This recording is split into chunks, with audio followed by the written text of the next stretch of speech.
Hello everyone, welcome to learner bee. I am Shivani Chauhan. Class 8th English का PT1 का question paper ये है और हमने पूरा सॉल्व किया हुआ है। सबसे पहले रीडिंग कॉम्प्रीहेंशन आता है। तो रीडिंग कॉम्प्रीहेंशन को कैसे सॉल्व करना होता है, एक बार ना हमें सारे क्वेश्चंस पढ़ने लेने होते हैं और उसके बाद हम लोग आंसर्स ढूंढते हैं। तो यहाँ पर देखिए, मैंने सारे वैसे टिक ही करे हुए हैं। पहला क्वेश्चन है, what does the author intend to convey through the above text, choose the best option. तो ऑथर इस टेक्स्ट की हेल्प से क्या कहना चाहता है। तो as the problem of air pollution reaches catastrophic proposition, यानी कि इस पूरे पैसेज में एयर पोल्यूशन के बारे में बात की गई है। तो राइटर कहते हैं जैसे एयर पोल्यूशन जो है वो बहुत ही बुरे हालात में पहुंच जाता है, each of us becomes an involuntary stakeholder. हम सब उसके लिए एक तरह से जिम्मेदार हो जाते हैं एयर पोल्यूशन को फैलाने के लिए। According to the latest report by the WHO, over 1 lakh children below 5 years of age died in India due to both ambient and household air pollution in 2016। तो 1 लाख से भी ज़्यादा बच्चों की मौत हो गई इंडिया में because of house hold air pollution. तो भाई किसके बारे में बात करी जा रही है यहाँ पे, clean the air of indoor toxics, क्योंकि हमें यहाँ पे समझ में आ रहा है कि घर के अंदर ही जो बहुत ज़्यादा ख़राब टॉक्सिन्स, आप सोचेंगे कि घर के अंदर कैसे एयर पोल्यूशन है। तो भाई देखिए, घर बंद रहता है, बाहर से भी अंदर जो है वो पोल्यूशन आता है और फिर उसके बाद अगरबत्ती जल रही है अगर घर में, या फिर कोई धुआं वाली चीज़ हो रही है, वेंटिलेशन नहीं है, हवा आर पार नहीं जा रही है, तो उसकी वजह से काफ़ी एयर पोल्यूशन की दिक्कत आ जाती है। तो ये हो गया इसका आंसर। नेक्स्ट है, according to the latest report presented by WHO, what are the causes of the death of over 1 lakh children in India. तो 1 लाख से ज़्यादा बच्चों की मौत का कारण क्या है, तो यहाँ पर हमें दिख रहा है ambient and house hold air pollution. तो हाउस होल्ड एयर पोल्यूशन कारण है। नेक्स्ट है, the age group of the children mention in the WHO report. तो 5 साल और उससे कम है ना, 5 years of age, children below 5 years of age. फिर आंसर नेक्स्ट क्वेश्चन है, देखो एयर प्यूरीफायर ढूंढते हैं। यहाँ पर अब हम एयर प्यूरीफायर की बात कर रहे हैं। तो यहाँ से देखते हैं, there is no good smoke limit the use of candles and agarbatti. तो कैंडल ऑफ अगरबत्ती, कैंडल्स हो गई, अगरबत्ती हो गई, ये भी काफ़ी धुआं फैलाती हैं। Even if they are labelled as being herbal, studies have shown that they emit toxic gases and PM 2.5। अगर उस पर यह भी लिखा हो ना कि वो हर्बल हैं या क्या है, तो भी वो टॉक्सिक गैसेस को रिलीज़ करती हैं। तो हमें ध्यान रखना होगा कि अगर हमें जलाना ही है कैंडल्स को या फिर अगरबत्तियों को, तो हमें विंडो के पास रख के ही हमेशा जलानी चाहिए। वैक्यूम थॉरोली फर्स्टली, मतलब वैक्यूम क्लीनर्स का हमें इस्तेमाल करना चाहिए ताकि डस्ट के पार्टिकल्स को हम अपने घर से बाहर निकाल सकें। और हम अगर झाड़ू से या फिर कपड़े से उसको साफ़ करेंगे तो डस्ट पूरी हवा में फैल जाती है, इसलिए हमें वैक्यूम क्लीनर्स का इस्तेमाल करना चाहिए। Clean your house regularly with a vacuum cleaner so that you get rid of dust more efficiently. If you suffer from asthma और एलर्जीज़, अगर अस्थमा है किसी को या फिर एलर्जीज़ हैं, तो invest in a cleaner with a high efficiency particulate air HEPA. तो मतलब बहुत ही अच्छा वैक्यूम क्लीनर हमें यूज़ करना चाहिए ताकि सारे के सारे जो डस्ट के कण हैं वो वहाँ से हटा दें। फिर इतने माइक्रोन का होना चाहिए। तो हमारे यहाँ पे एयर प्यूरीफायर जो है वो फॉर्मल, अब यहाँ से ये वाला जो आंसर आता है वो देखिए, क्लीनर्स में ये सब लिक्विड सॉल्वेंट भी होता है और ये भी कई बार कैंसर का कॉज बन जाते हैं। तो ये इस तरीके से हम लोगों को पैसेज को पढ़ना होता है। तो इसका आंसर हो जाएगा फॉर्मल डिहाइड्रेट एंड ओजोन को ये मतलब प्रॉब्लम क्रिएट करते हैं। ये देखिए, कई सारे हम लोगों को इस तरीके के प्यूरीफायर्स का इस्तेमाल करना चाहिए जो एयर को और ज़्यादा गंदा ना करें। फिर अगरबत्तीज़ और कैंडल्स जो हैं वो PM 2.5 उसमें होता है। यहाँ पर देखिए, ये रहा आंसर, तो मैंने टिक कर दिया। ड्राई क्लीनर्स, यहाँ पर देखिए, ड्राई क्लीनर्स जो होते हैं, हम जो ड्राई क्लीनिंग कराते हैं ना, उससे ड्राई क्लीनिंग से आए हुए कपड़ों को हमें ऐसे ही नहीं रख देना चाहिए, हमें उनको धूप में सुखा करके रखना चाहिए, नहीं तो वो कैंसर कॉजिंग भी हो सकते हैं। इसलिए ड्राई क्लीनिंग को हमें अवॉइड ही करना चाहिए। देखिए, वो कैंसर भी कॉज कर सकते हैं, तो इसलिए यहाँ पर ये लगा दिया। वेंटिलेटर्स जो हैं, वेंटिलेटर्स अगर वेंटिलेशन होता है तो घर में अच्छा, तो ये फंगी वगैरह जो है वो नहीं लगती है घर में, मोल्ड और फंगी से बचा लेते हैं। तो यहाँ से आप लोग इस तरीके से सॉल्व कर सकते हैं, ठीक है। और यहाँ पे fill in the blanks, don't take it to the cleaners, perchloroethylene is a liquid solvent used to dry clean cloth. तो यहाँ पे देखिए परक्लोरोथाइलीन का इस्तेमाल किया जाता है क्लोथ्स को ड्राई क्लीन करने के लिए।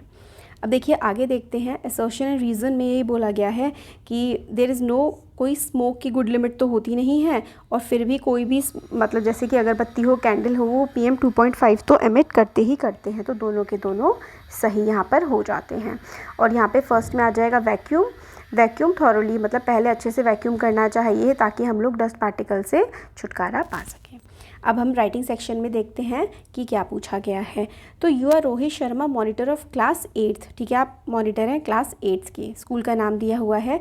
Right a letter to your principal asking him to arrange for special coaching in science, give reason why you need this. तो मतलब एक लेटर लिखना है आपको प्रिंसिपल को, ताकि भाई स्कूल में थोड़ी स्पेशल कोचिंग साइंस की वो करवा दें, और इसकी ज़रूरत आपको क्यों है ये भी आपको बताना है। तो आप लोग इस तरीके से डेट वगैरह डाल देंगे। यहाँ पर देखिए डेट है, फिर आप लिखेंगे द प्रिंसिपल, फिर स्कूल का नाम, फिर फरीदाबाद, फिर सब्जेक्ट आपका है regarding arranging special coaching class in science. अब क्यों फिर आप ये बताएंगे। तो आप लिखेंगे ऐसे करके, sir I am the class 8th A monitor. I need to make a request on behalf of my class. Our class science teacher was bedridden and out of the classroom for a month. मतलब कि 1 महीने से class में हमें कोई science नहीं पढ़ा रहा है। Our half yearly exams are quickly approaching and our syllabus is still incomplete. तो मतलब हमारा जो है एग्ज़ाम आने वाले हैं हाफ ईयरली, और हमारा सिलेबस अभी तक पूरा नहीं हुआ है। Now if he rushes through the course we will not completely comprehend the lesson. We would be grateful if you could arrange for extra science coaching class so that we could completely practice and learn our lesson. तो भाई हमारे teacher नहीं आ पा रहे थे 1 महीने से, तो फिर इस वजह से आप हमारी कोचिंग का इंतज़ाम करवा दीजिए। Thank you, yours ओबीडिएंटली। आप अपना साइन करेंगे, फिर आप अपना नाम लिखेंगे। तो इस तरीके से एप्लीकेशन आप लिखेंगे। नेक्स्ट देखिए क्वेश्चन है, you are Shyamli Verma, class 8 थे। You have lost your library book which was issued to you. आपको जो लाइब्रेरी की बुक इशू हुई थी आपकी गलती से खो गई है प्लेग्राउंड में, तो आपको एक नोटिस लिखना है स्कूल नोटिस बोर्ड पर कि भाई जिसको भी मिले वो दे दे, इस टाइप से। तो यहाँ पर ये देखते हैं, इस तरीके से आप लोगों को लिखना है। ये देखो, तो आपका जो भी स्कूल है इस तरीके से यहाँ पर आप उसका अपने स्कूल का नाम लिख देंगे, ठीक है। फिर उसके बाद नोटिस, फिर उसके बाद डेट आ जाएगी, फिर लॉस्ट क्योंकि आपकी किताब खो गई है। All the students are hereby informed that I have lost an NCERT maths book. कोई से भी आप बुक का नाम लिख देंगे। Issued from school library, it bears library stamp and has blue cover on it. If found please return to the undersign. तो अपना नाम लिख देंगे, फिर क्लास लिख देंगे। इस प्रकार से नोटिस लिखा जाता है। और एक बात और ध्यान में रखनी है कि जो नोटिस होता है वो हमेशा आपको ना एग्ज़ाम में जब आप लिखेंगे तो एक ना डब्बे में आप स्केल से बनाइएगा, बॉक्स में बंद करना होता है। तो ये हमारा राइटिंग सेक्शन था। अब जो है हम लोग देख लेते हैं ये जो ग्रामर सेक्शन है। ग्रामर सेक्शन में फिल इन द ब्लैंक्स हैं। तो I want to ask a question now. It is a nice day today. Mohini works in an office. A man was crossing the road. She works in a factory. There is a huge statue of Rani Lakshmibai at the square. तो इस तरीके से यहाँ पे fill करना है। True false बताना है। तो एंड एंड द क्रिकेट वाला जो है, तो इसलिए ये वाले दोनों फॉल्स हमारे यहाँ पर आ रहे हैं। क्वेश्चन आंसर्स हैं। What made the Valu feel miserable. Valu को बुरा क्यों लगा। He had not eaten in 2 days except some peanuts and a piece of jaggery. तो उसने 2 दिन से कुछ भी नहीं खाया था, इसलिए उसको काफ़ी ज़्यादा ख़राब फील हो रहा था। तो ये आप लोगों को बताना है। नेक्स्ट देखिए,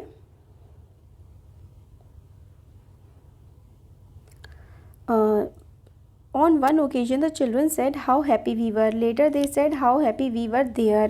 What were they both referring to? तो इसका आंसर है, in the first case they were used to play there daily, मतलब पार्क में डेली खेलने जाते थे। and in the second case they were fondly remembering the days when they played in the garden. तो garden में जो खेलने जाते थे उसको वो याद कर रहे थे।